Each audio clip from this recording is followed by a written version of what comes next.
Hello, everyone. My name is Isaac. I'm a born again Christian. I'm 16 years old. I live in Washington, and one thing about me is I enjoy community, spending time with family and friends, playing the saxophone, podcasting, and so many more things that I won't get into today. But today, I have the greatest pleasure to be talking to you all about growth.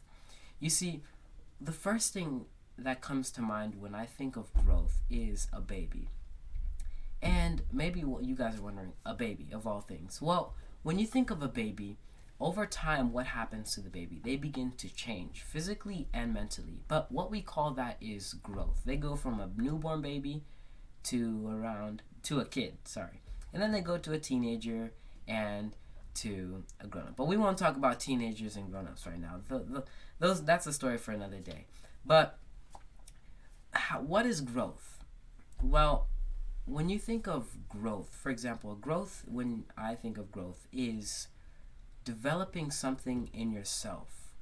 Like, for example, whether you're being mentored by someone else, they're developing character within you, or you're going to the gym and you're building your muscle. See, I won't go ahead and, I'm not going to go and search up in the dictionary what growth is. I want you to go ahead and take that action step of doing that. But I want to give you this. Growth is about whether it's developing something in yourself, but it's taking the time to practice and develop. And that word develop is very key. So, why do we need growth? Well, in all, we need growth because, for example, growth separates us from yesterday's us.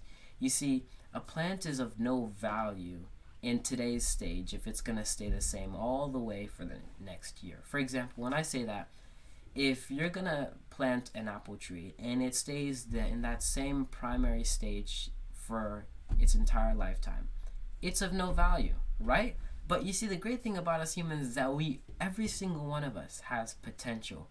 And so that growth is what takes us from today, we ourselves today, mentally or spiritually or physically today, to tomorrow's us, or to 20 years from now. And so what separates me from Kenny G is how much I practiced. But of course, I'm not going to compare myself or lower myself in standard because it takes growth and practice. It takes action. But I won't get into that. I'll leave that one to Isaiah to take care of. So I have this question. Who, or rather, if you were to ask me, who's going to give me growth? Well, it starts with yourself.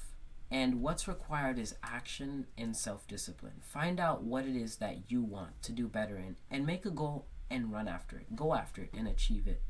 You see, when it comes to self discipline, we have to first of all show that we need to work on this. For example, we need to assess that water. I don't know if I gave you the example already, but when we're nurturing a plant when it grows to its final stage, if from the beginning and the end, the one thing that helps it grow is the tool. And that tool is the water. And that's key to life. And so we have to keep on watering it every single day. Not annually, not weekly, not monthly, but every single day. So ultimately, how do you achieve growth? Well, I'll give you this. It starts by setting goals. Because we have to first, for example, when you walk into practice, I know I mentioned Kenny G earlier. I wasn't trying to lower myself in any kind of standard comparing myself to Kenny G. Because I enjoy playing saxophone. That's all that matters. And of course, there's many other perspectives to that in your life as well. But anyways, setting goals. When it comes to playing the saxophone, you see, what separates today's Kenny G from him 20 years from now is that practice. You see, when he, for example, tying in with setting goals, when you're setting that goal, you walk in with that goal in mind and you practice. You see, if you just walk into a practice session without a goal in mind, you'll be disorganized. Maybe you'll be organized, but you'll be distracted. And so we need a goal to keep us on track. And maybe a timer, like me, I need a timer. I need something to keep pace. And so ultimately, how do you achieve growth? Well, it starts with setting goals, practice, self-discipline, to practice, not annually, weekly, or monthly. And I know I got the order wrong, but daily. Every single day, we have to grow ourselves. We need to, simply, whether that's physically by eating, But so it's setting goals, practice, self-discipline, and action. So I want to end with this challenge for you guys.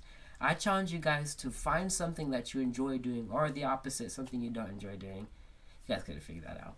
And walk in with a goal in mind to practice. And of course, it takes that self-discipline to get up and do it. I know some of us are on our couches and we're trying to just relax, but I challenge you, when you're going into practice, I first challenge you to go and practice. Set a goal. Practice it. Because the first step toward growth is the GG. First things first is that growth. Not good game, but growth requires goals and achieving it. God bless you guys, and I hope you took something from this.